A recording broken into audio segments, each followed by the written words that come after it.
क्या आने वाला था कोई?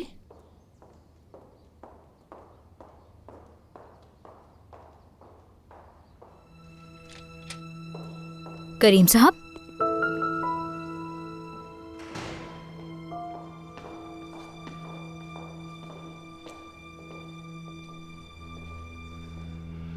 सादिया, क्या तुमसे बात कर सकता हूं मैं?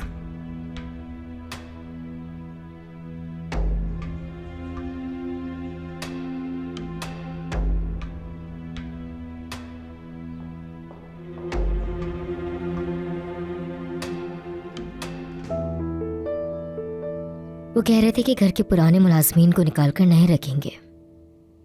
अल्लाह तेरा लाख लाख शुक्र है नसरीन। नसरीन, हमें वो जिंदगी मिलने वाली है जो हमने सोची थी।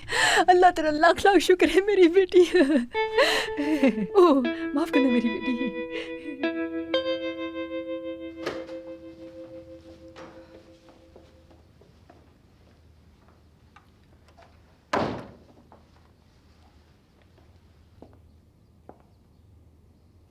मैंने तुम्हें हमेशा अक्लमंद और जिम्मेदार औरत समझा है सादिया। कैसे कर सकती हो तुम नसरीन के साथ ये? पर वो मरी तो नहीं ना? कोई फायदा नहीं बात करने का। मेरे ख्याल से अब इस रिश्ते को लटकाने की मजीद जरूरत नहीं है।